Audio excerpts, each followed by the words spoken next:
This week on Arizona Illustrated, Up with People. Up with people. Creating your own universe of images. I document things that I see in the telescope because I want to share that with people. A grassroots approach to locally sourced foods. How can we make it more viable to be a farmer in southern Arizona? And raising the limit from the vault.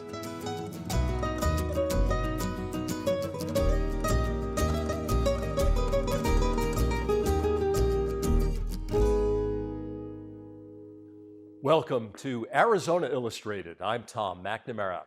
Up with People, a musical dance group that performs around the world, was founded right here in Tucson in 1965. In 1993, they relocated their headquarters to Denver, but were just recently back in town to perform. So we decided to catch up with them to see what's up with People. Did you know a group that formed in Tucson went on to perform at 2 presidential inaugurations, for 2 popes, at 6 World Expos, and 4 Super Bowl halftimes? They were mentioned on The Simpsons and South Park, and had backing of some of the largest multinational corporations in the world. And if you're under 35, you've probably never heard of them. Today, we may be the most polarized politically, racially, ethnically that we have been in 50 years. And I believe now is the moment for Up with People.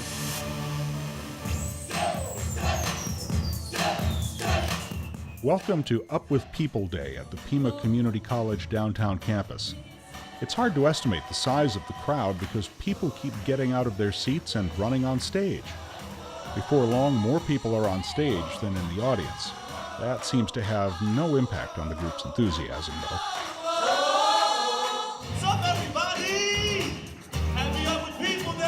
So what is Up with People? Even after 50 years, that question can be hard to answer. Well, it started here in the great city of Tucson in the turbulent 60s. This is Blanton Belk. He founded Up with People and claims the group prevented World War III. It is an expression of the positive voice of youth from around the world. Belk was part of a movement called Moral Rearmament, which hosted sing-outs in the mid-60s under the message of love, honesty, purity, and unselfishness. No rules, but bring your guitars. We're going to have a hootenanny. They feel a sing-out is the best way to express themselves. They became a square alternative to hippie youth culture. In 1968, Belk split from MRA and started Up with People. The group's first and perhaps biggest fans were politicians. 95 congressmen and senators came to the first show in the Hilton Hotel with 5,000. Standing ovation was led by Senator Goldwater, your senator from Arizona, and Fulbright, a Democrat from Arkansas. And if we can bring people together, we want to stay on the road, and we decided we want to do it. We said we'll do it. That was the beginning. The rotating cast from diverse backgrounds would travel for a year at a time doing community service and concerts wherever they went. To date, they claim to have had 24,000 performances in 72 countries, and along the way have done over 3 million hours of community service. In December of 1985, a 127-member cast of Up with People visited 5 Chinese cities with a musical show and a determination to open doors. Up with People was the second Western group to play in China after George Michael and Wham. We live close together in worlds apart. The musical performances have been described as inoffensive as puppy dogs eating ice cream and apple pie, but some question the group's underlying motives. A documentary called Smile Till It Hurts, the Up with People story, paints the group as naive and quasi-cultish.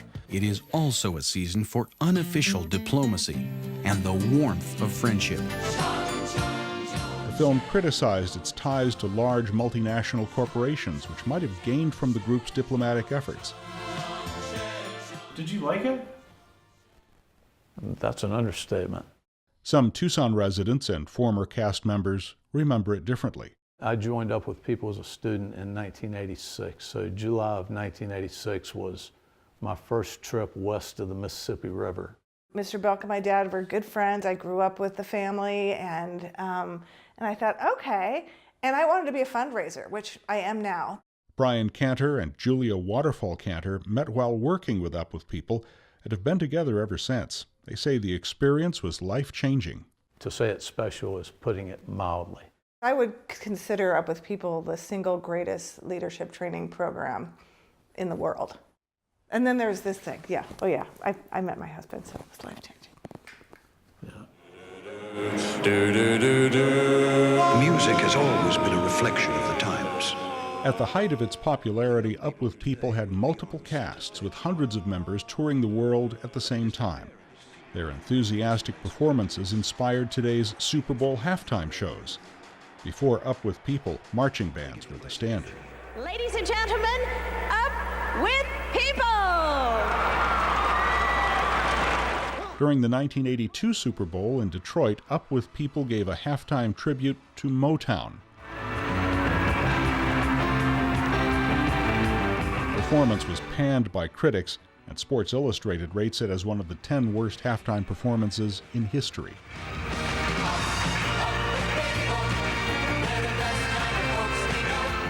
The era of postmodernism, marked by cynicism and irony, clashed with Up With People's earnest offerings.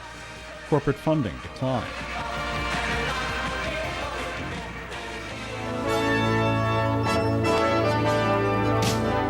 They played one last Super Bowl halftime show in New Orleans in 1986.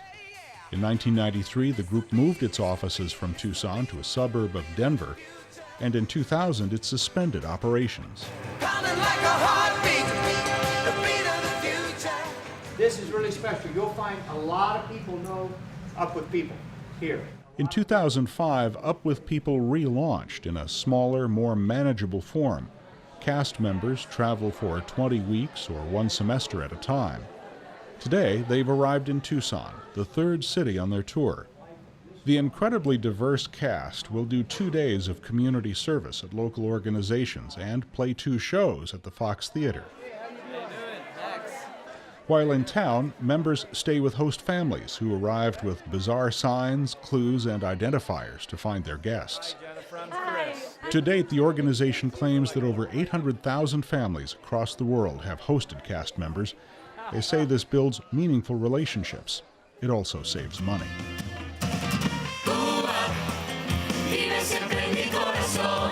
2 days later, they're back at Pima Community College for Up With People Day. There are performances, outreach, and a culture fair. So Up With People came to my city in Tijuana, Mexico. It was the first time I saw an Up With People show. So since then, I fell in love with it. And after graduating high school, I remembered that group that came to my school, and I was like, I want to be part of that. One of our most popular is a conga line. We have even done it at the Olympics. The cast seems to be having a good time, and despite different levels of experience, are trying hard during their performances. You could even catch them going over their routines in their downtime. Not so many people have experiences of like performing or singing, dancing, but we're trying as much as we can. I'm in 4th year of university right now in Japan, and I'm taking a year off to come here. This new model for the group is much more reliant on tuition fees from cast members. Currently, it costs a little over $17,000 a semester, or $27,000 a year. That doesn't include the cost to travel home from Europe after the group performs its last show. Well, it does cost, and it's very similar to for tuition to go to college. Most of our students are taking a gap year or a semester out from their studies. My name's Eddie. I'm going to college here at Pima. I'm passionate about business, and my favorite movie would probably be Dumb and Dumber. Hi everybody, my name's Tariq. I'm from the very small island of Bermuda. I'm 19 years old. Obviously I'm a product of people. It's hard to gauge the effectiveness of these outreach exercises, but it is cool to meet someone from Bermuda or the 19 other countries cast members hail from. Peace is not just an idea, it's people becoming friends. That sounds damn trite, but it's not. The true security in any country is the friendship of your neighbor. And as far as walls go, we have a basic belief that those that believe in freedom and democracy and liberty build bridges. Whether it's Tucson or the United States or our global community, we have to find a way to work together. And I think that message is more relevant today than it has been since Up With People began. We share the sky, we share the sun, we share the world with everyone. Looking back through time, it's easy to see Up With People as naive, and maybe it was. But not any more or less than anyone else who tried to make the world a better place through song and dance. Riding on a skateboard, strolling in the park, yeah. Last week, we introduced you to professional astrophotographer Adam Block. Well, like Adam, amateur Michael Wiesner's gaze and camera have been focused on the night sky throughout his life. He also enjoys sharing his passion and photographic know-how with others.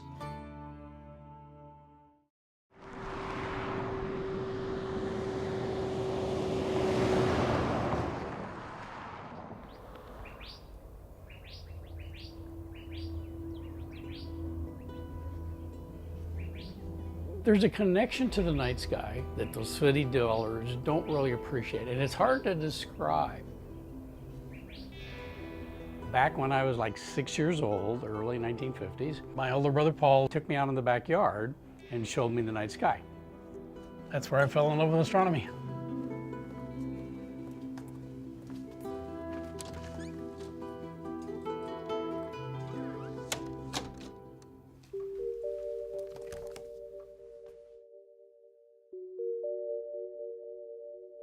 I'm Mike Wiesner. I live in Oracle, Arizona.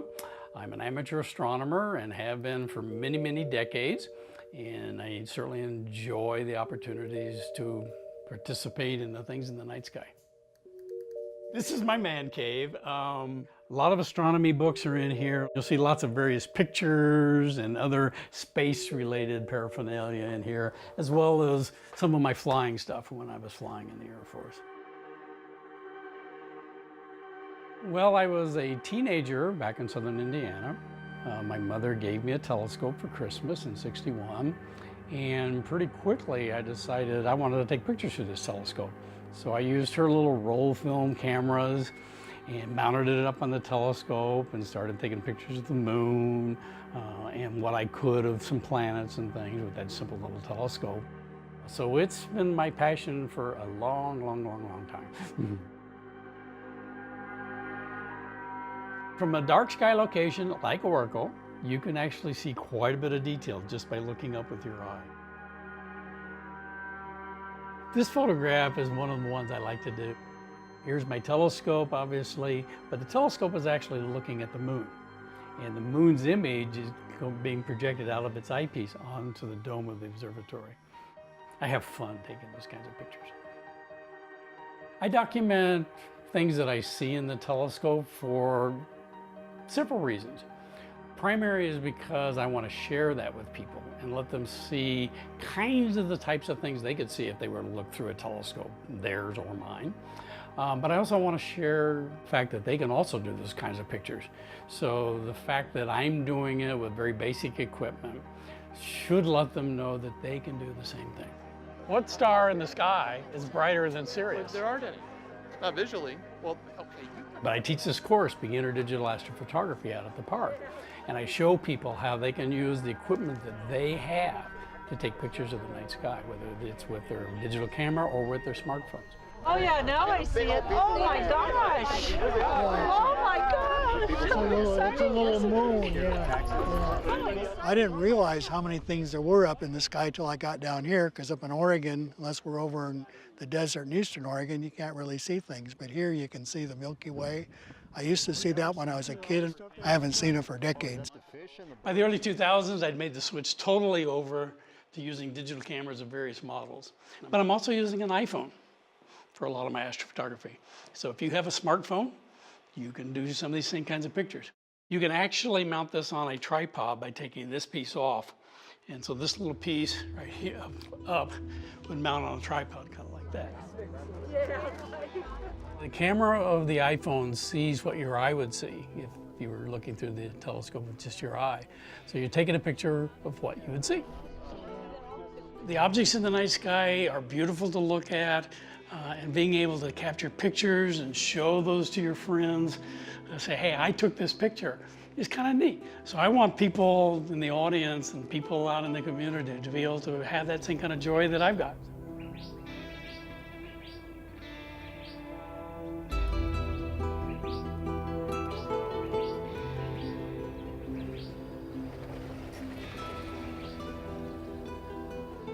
If it's clear, I am usually in the observatory, day and night. I do stuff with the sun in the daytime occasionally. I may be out here for 20 minutes or 8 hours, depending upon the weather.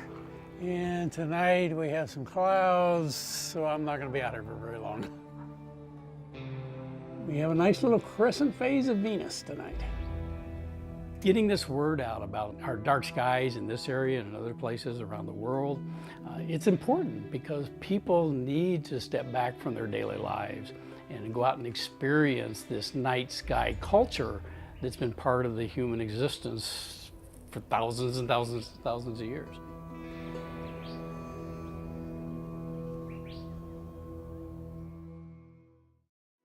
Nowadays, we hear phrases like local food movement and farm to table. But what does that all mean?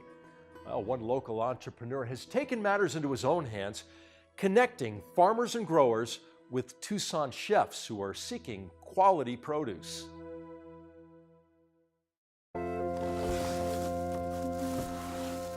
I grew up in dairyland. We grow soybeans and cows. I'm not a farmer. I was historically really poor farmer when I lived on my grandparents' farm, but yeah, I mean, it's incredibly difficult. There's a USDA study that shows that since 1985, farmers in Arizona have spent more money farming than they've taken in. So more expense than income since 1985. That's crazy. Almost at capacity. There's no business model that works in that system at all. But we still want locally grown produce. My name is Eric Stanford. I own and operate Pivot Produce. I weigh out 5 pounds of carrots for the Cup Cafe, and they're super sweet and delicious. Pivot Produce is a distribution network operating under the Food Hub model.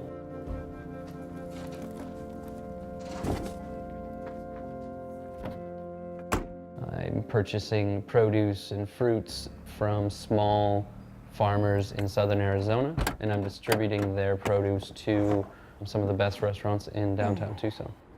Hey, Morgan. Lettuces, carrots, radishes, spring peas, squashes, pumpkins, gourds, collard greens, mushrooms. The list is ever growing. My name is Anthony Calusi. I'm the executive chef for Hotel Congress, the Cup Cafe. Local produce is extremely important. Food that is easily sourced, is transparent. I understand exactly what goes into it so I can get the most out of it. Honestly, it's a lot of fun because he sends me a message. He says, hey, what do you want? I said, bring everything, bring it all, and I'll take it. He's bridged the gap from farm to table, for sure. The fava beans? Yeah, they're from Dreamflower Gardens. Yeah, you got it. Thank you for purchasing them. Middleman, liaison, broker, they're all kind of terms that have been thrown around to define what I'm doing. I think middleman suits pretty well. Yeah, I add this to a salad for a wedding. Oh, nice. Yeah, so. Yeah, you got all the kale this week. Yes. And we're good. Cool. Thank you. Thanks, Erica. Yep. I've been a chef in Tucson and all over the country for the last 15 years, and I saw a pretty blatant disconnect between the food that I was eating at home, stuff I brought in from the farmer's market, fresh seasonal produce, and the produce that I was working with in most of the restaurants, most of the kitchens that I was working in. The flavor, what that is when you have something in the ground that's nutrient rich. The soil has been cultivated to the point where it's putting as much nutrients as it can into that tomato. It tastes like a tomato, and it smells like a tomato, and it feels like a tomato. But it's the best damn tomato you've ever had. You'll feed the chicks at that point. It's because a farmer grew it and had compassion while they were growing it and thought about the best way to propagate that vegetable. And they, not only in that season, but the 3 seasons before, were planning how that soil is alive and how they've kept it alive. I think what you're tasting is their hard work and their compassion, and in a industrialized food growing system, you're not tasting that. Farmers markets are great, but it's not practical for a farmer to go to 5 farmers markets a week to sustain their business.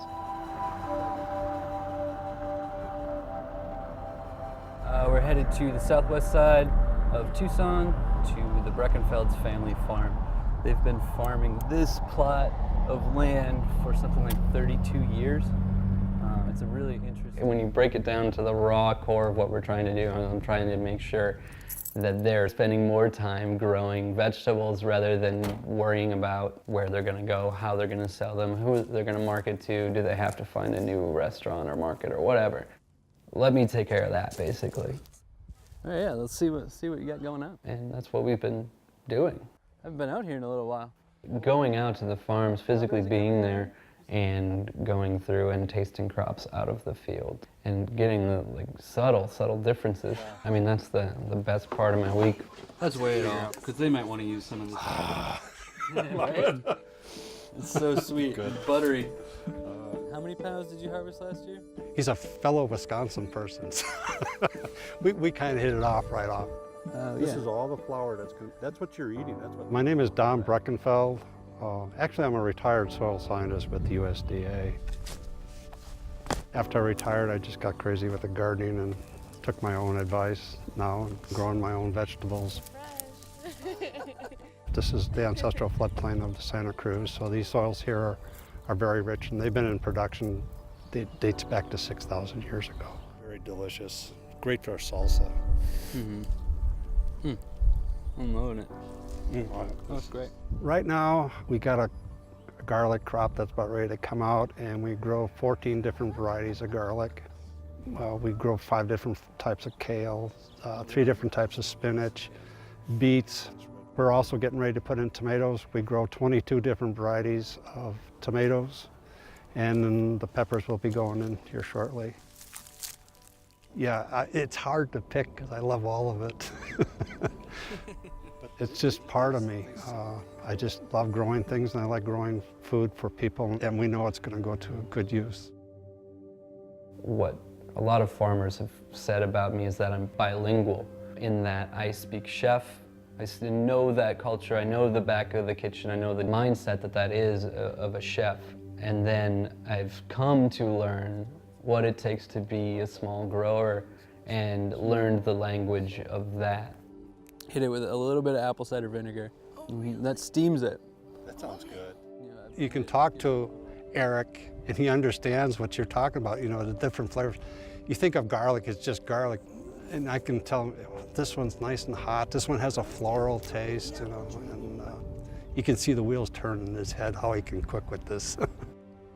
Oh, look at the grapevines are popping up already too. All right, I'll be back for grape leaves. I'm gonna get a little philosophical here, but this is almost like my church. I feel so much togetherness with nature and everything around me, but working out here.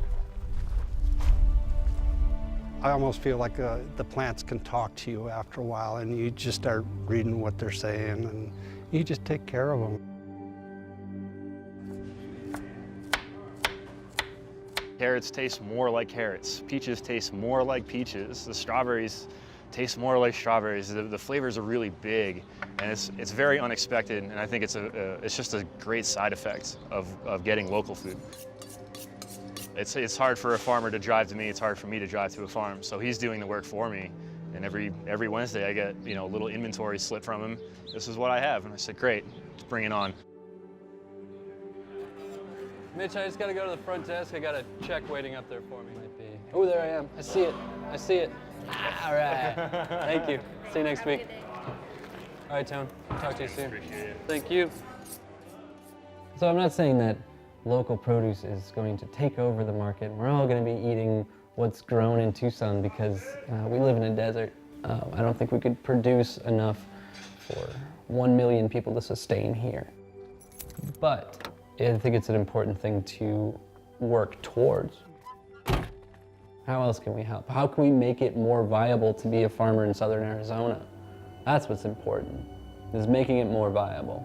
What's up, Steve?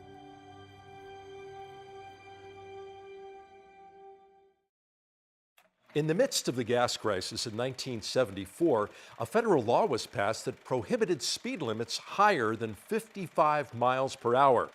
That lasted until 1987, when states pushed to raise the limit from the vault. It was just about 9 this morning when officials of the State Department of Transportation made the change. The 55 became 65. Signs on nearly 1,200 miles of interstate highway will be changed. Governor Evan Meekum signed the bill into law at 8 this morning. It was Meekum who led the charge to change the speed limit. I didn't do it all by myself, but I'm the one that led the deal to do it at the NGA when I was told it couldn't pass. The difference between 55 and 65 on the studies that's been made really don't relate to safety when you've got the right roads. Eugene Ireland is an engineer with the Arizona Department of Transportation.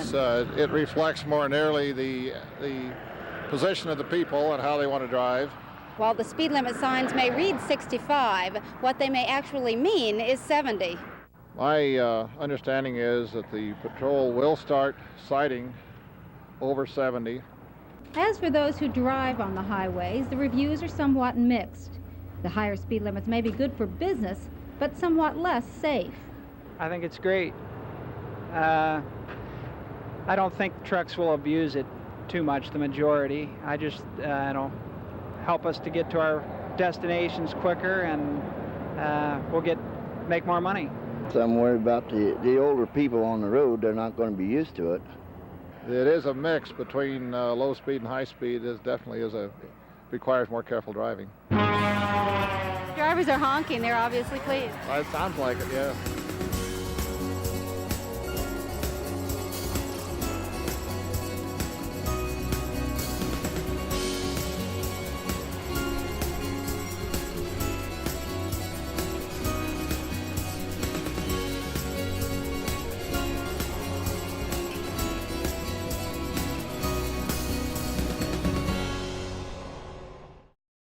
Thank you for joining us here on Arizona Illustrated.